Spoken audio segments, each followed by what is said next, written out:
Assalamualaikum. Enggak ada titik 4, makanya saya jeda sebentar. Assalamualaikum warahmatullahi wabarakatuh.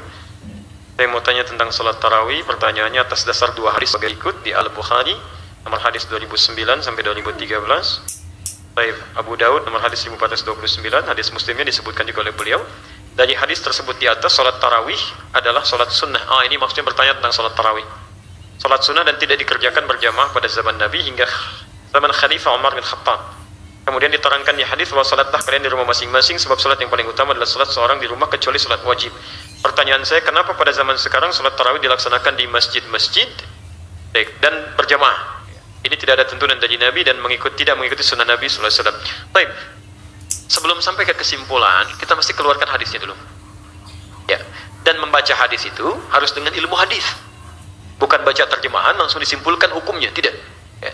Baik, antum di sini menyebutkan hadis nomor 2009, baca dari 2008-nya ya.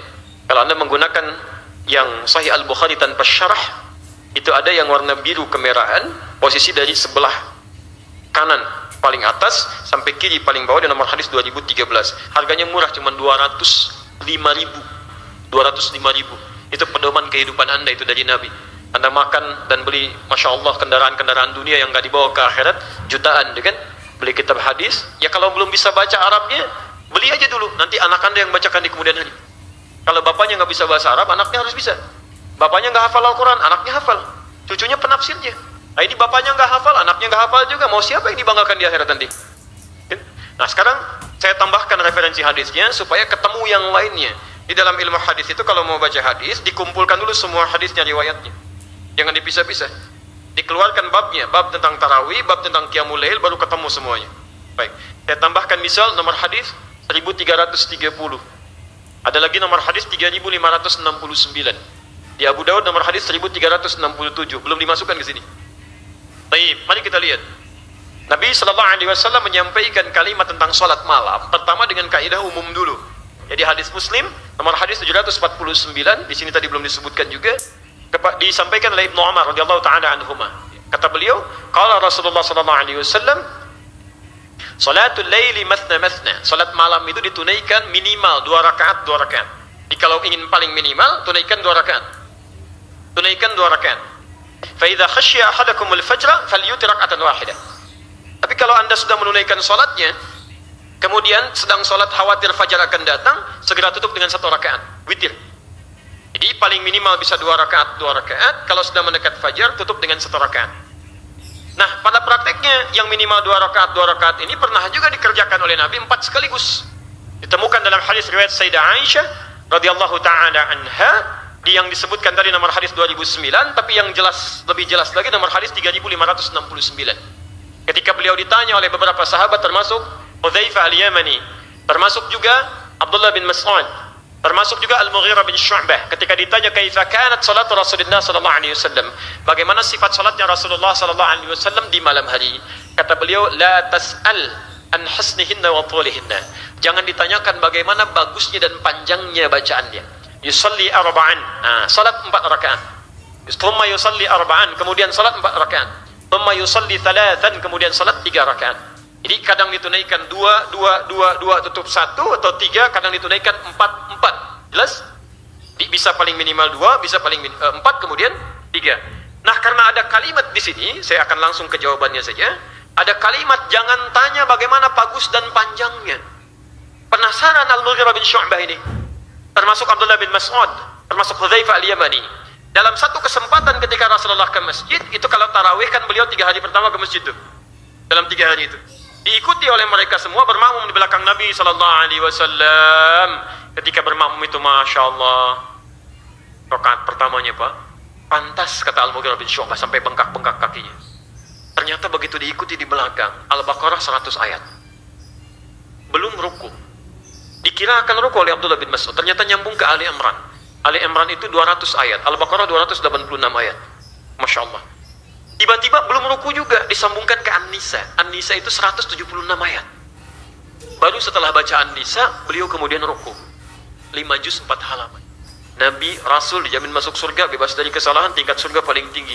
Tahajudnya rakaat pertama, pantas sampai bengkak-bengkak, rakaat pertama 5 juz 4 halaman. Besoknya Abdullah bin Mas'ud, Hudzaifah al-Yamani, Al-Mughirah bin Syu'bah tidak ikutan lagi. Bukan karena capek, mereka sudah terbiasa. Kata Al-Mughirah bin Syu'bah, saya sulit khusyuk karena suka nebak. Ini Nabi kapan rukunya nih? Di begitu jeda sedikit, kayaknya mau ruku, ternyata tidak. Jeda ternyata tidak. Jadi beliau ingin ngepasin. Ingin betul mirip seperti salatnya Rasulullah SAW. Tapi tidak mudah. Makanya kata Sayyidah Aisyah, gak usah ditanya.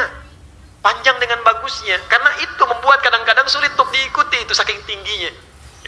Saya pernah mimpin salat gerhana di Bekasi. Masya Allah, itu pecinta sunnah Nabi itu satu tempat. Terus saya datang ke sana, kita ada salat gerhana, jarang-jarang pahalanya. Ya, yang jarang-jarang ada salat seperti ini. Mari kita tunaikan. Ingin seperti sunnah Nabi persis kita, insya Allah, atau kita belajar mirip-mirip dulu. Ustaz, pastikan seperti sunnah Nabi SAW. Kapan lagi kita dapat pahala semacam ini? Jarang-jarang salat semacam ini. Baik, saya bilang, kita akan coba semaksimal mungkin. Tapi saya mohon izin menjelaskan dulu. Kalau ingin persis seperti Nabi, nanti karena 2 ruku, 2 sujud. 2 ruku itu setelah baca surat, ruku, bangun lagi, surat lagi. Nanti baru kemudian sujud, bangun lagi, jadi ada 4 surat yang dibacakan. Kalau ingin persis sama seperti Nabi, mohon maafkan, nanti saya akan baca Al-Baqarah sampai selesai, surat pertama. Kedua, Ali Imran sampai selesai. Ketiga, An-Nisa sampai selesai. Baru yang keempat, Sabbihisma Rabbikal A'la. Itu tanpa saya bertanya kembali, sebagian besar hampir semuanya mengangkat tangan. Ustaz, mirip-mirip Nabi aja katanya. Tidak mudah gitu. Tidak mudah ya. Nah, tapi poinnya kemudian, di hadis ini ditemukan beberapa sahabat bermakmum pada Rasulullah SAW. Yang jadi masalah, setiap malam itu, malam kedua makin banyak, malam ketiga makin banyak. Karena itu diputuskan oleh Rasulullah SAW, selanjutnya nggak ke masjid lagi, beliau di rumah. Di rumah. Ini masalah salat malam. Sampai besoknya dalam fajar beliau menyampaikan, saya tahu kalian menunggu-nunggu saya. Saya tidak menunaikannya ke masjid supaya salat ini tidak dijadikan wajib oleh Allah untuk ditunaikan berjamaah. Jadi bukan karena Nabi ingin melarang berjamaahnya, tapi karena khawatir membebani umatnya yang tadinya sunnah bisa dikerjakan jadi wajib berjamaah. Itu jadi masalah. Jadi wajib sifatnya. Kan Allah itu senang melihat hamba semakin meningkatkan ibadah. Nabinya masih hidup, hukum masih berlaku. Dalil kedua, Abdullah bin Abbas, seorang anak kecil yang sangat cinta dengan Rasulullah SAW. Sampai-sampai ketika Nabi SAW menginap di rumah bibinya Maimunah, lalu kemudian diikuti, nunggu malam-malam, kemudian menunggu di depan kamar Nabi, ingin tahu bagaimana cara Nabi bangun di malam hari. Ternyata ketika dilihat Nabi bangkit berwudu, diajak anak ini menunaikan salat malam. Ketika sedang salat malam itu beliau berada di belakang Rasulullah, ditariklah ke depan begini, disejajarkan dengan Rasulullah SAW. Lalu kemudian beliau bermakmum di belakang Rasulullah SAW dengan posisi sejajar itu, salat berjamaah. Ini menunjukkan bahwa salat pun bisa ditunaikan berjamaah, baik itu di masjid ataupun di luar masjid. Sekarang persoalannya, pelan-pelan, kenapa kemudian Umar bin Khattab radhiyallahu taala anhu berijtihad untuk menjadikan salatnya kemudian ke masjid, mengambil dari ketentuan Nabi sallallahu alaihi wasallam? Ini bukan pendapat Umar, karena Nabi pun sebelumnya pernah mencontohkan di masjid. Cuma karena khawatir tadi menjadi wajib, dialihkan kemudian ke rumah oleh beliau di sisa waktu salatnya. Maka ditangkap kalimat ini oleh Umar bin Khattab. Di sini diantara kejeniusan Umar bin Khattab. Kata beliau, ini sesungguhnya yang paling utama itu ditunaikan berjamaah. Di masjid pahalanya lebih banyak. Cuma ilat itu penyebab hukum.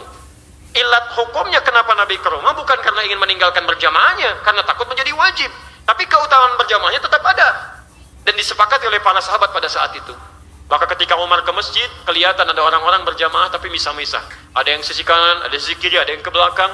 Maka disatukanlah kemudian oleh Umar bin Khattab, mengambil kesimpulan dari sunnah Nabi tadi, lalu dipraktekkan pada saat itu. Dan sahabat tidak ada satupun yang mengingkari.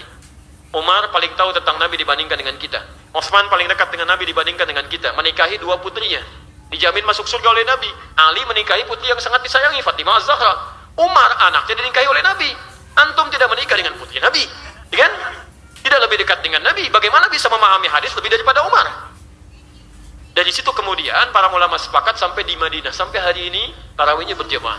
Sampai kemudian di Makkah juga tarawihnya berjamaah. Jadi kalau antum pahami itu salah tidak sesuai Nabi, berarti yang di Makkah salah semua. Yang di Madinah salah semua. Sedangkan orang Madinah lebih tahu dengan keadaan Nabi sampai hari ini dibandingkan dengan kita. Jelas ya?